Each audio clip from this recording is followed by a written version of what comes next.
വിശദീകരണം വരാനുണ്ട്.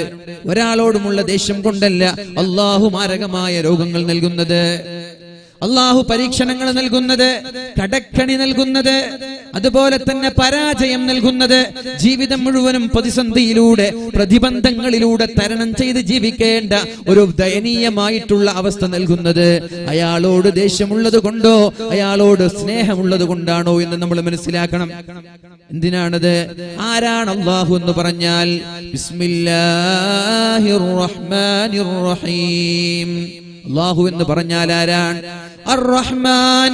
ഇവിടെ നന്മ ചെയ്തവനും നന്മ ചെയ്യാത്തവനും ഒരുപോലെ കാരുണ്യം ചെയ്യുന്നവനാണവൻ.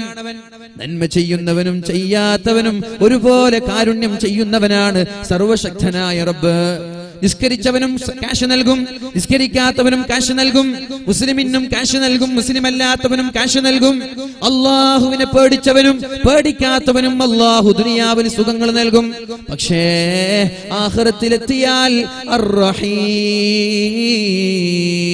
ഇവിടെ നന്മ ചെയ്ത് ജീവിച്ച ആളുകൾക്ക് മാത്രമേ അള്ളാഹു അവിടെ സ്ഥാനം നൽകുകയുള്ളൂ. ഇവിടെ നന്മ ചെയ്യണം. ഇവിടെ നന്മ ചെയ്യാത്ത ആളുകൾക്ക് യാതൊരു രക്ഷയും നാളെ ആഖിറത്തിൽ പ്രതീക്ഷിക്കേണ്ട. പക്ഷെ ദുനിയാവെന്ന് പറഞ്ഞാൽ അള്ളാഹുവിന് കൊതുകിന്റെ ചിറകിനോട് പോലും, കൊതുകിന്റെ ചിറകിന്റെ ഭാരം പോലും ഈ ദുനിയാവിന് അള്ളാഹു നൽകുന്നില്ല എന്ന് പരിശുദ്ധ റസൂലുള്ളാഹ്. നമ്മൾ മനസ്സിലാക്കണം. മഹാനായ സഈദ് ഇബ്നു ജുബൈർ റളിയല്ലാഹു അൻഹുവിന്റെ ജീവിതത്തിലെ കഥകൾ പഠിക്കുമ്പോൾ അള്ളാഹു ദേഷ്യമുള്ളത് കൊണ്ടല്ല പരീക്ഷണങ്ങൾ നൽകിയത്. സഈദ് ഇബ്നു ജുബൈർ റളിയല്ലാഹു അൻഹുവിനെ വധിക്കാൻ വേണ്ടി ജുമുഅ നിസ്കാരത്തിന് നേതൃത്വം നൽകി, ജുമുഅ നിസ്കാരത്തിന് ഖുതുബയോദി നേതൃത്വം നൽകി. ഹജ്ജാജാണ് ഖുതുബ ഓതുന്നത്. കേൾക്കണം, നമ്മള് ക്രൂരനായ ഭരണാധികാരിയാണ്. പക്ഷേ ഖലീഫയാണല്ലോ ഖുതുബയോദേണ്ടത്, ഖലീഫയാണല്ലോ നിസ്കരിക്കേണ്ടത്.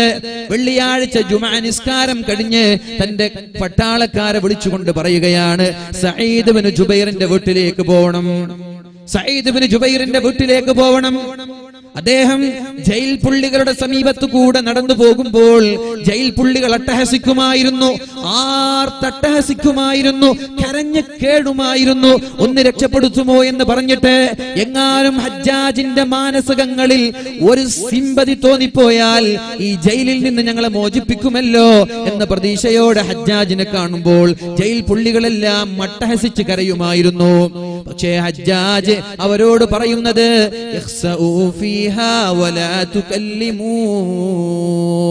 എന്നോടൊന്നും സംസാരിക്കരുത്, ഈ ജയിലിൽ നിന്യരായി നീചരായി നികൃഷ്ടരായി ഈ ജയിലിൽ നിങ്ങൾ താമസിച്ചോളൂ. എന്നോടൊരു വാക്ക് സംസാരിക്കാൻ പാടില്ല. ആരാണിത് പറയുന്നതെന്നറിയോ?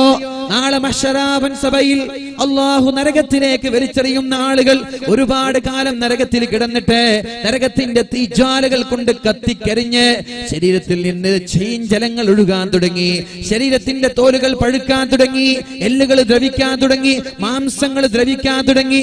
എന്നിട്ടവിടെ ആ പരീക്ഷണങ്ങളും അവിടുത്തെ അദാബും സഹിക്കാൻ കഴിയാതെ മാലിക് അലൈഹിസ്സലാമിനെ വിളിക്കുകയാണ്. യാ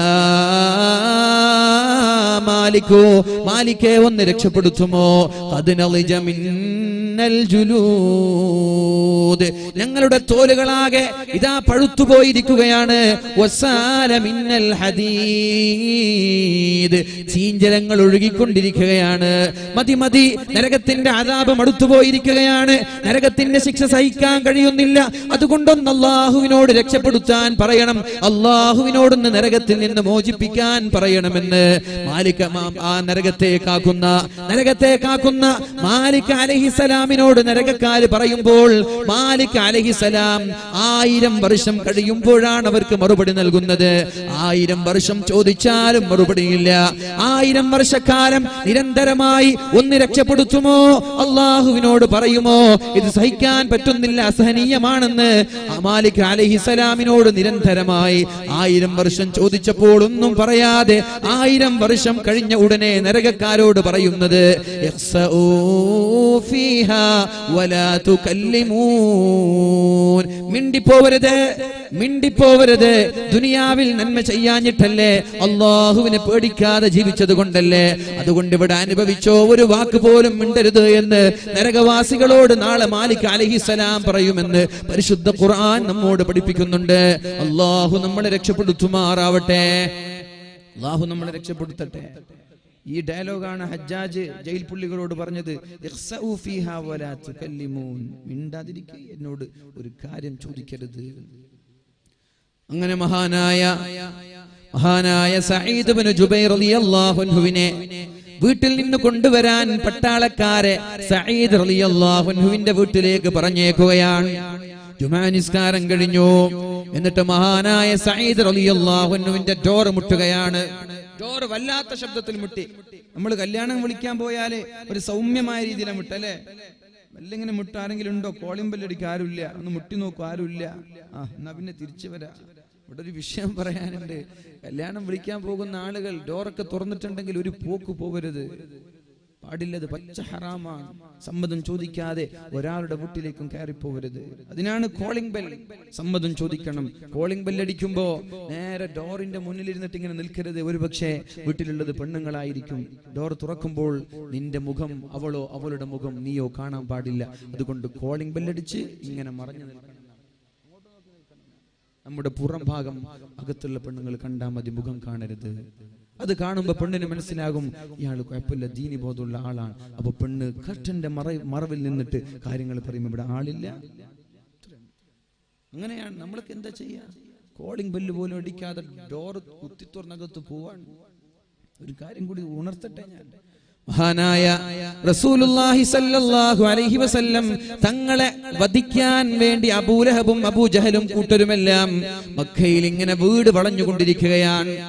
ഒരുപാട് മക്കക്കാരായ കിങ്കരന്മാരായ മുശ്രിക്കീങ്ങൾ കാത്തിരിക്കുന്നുണ്ട്.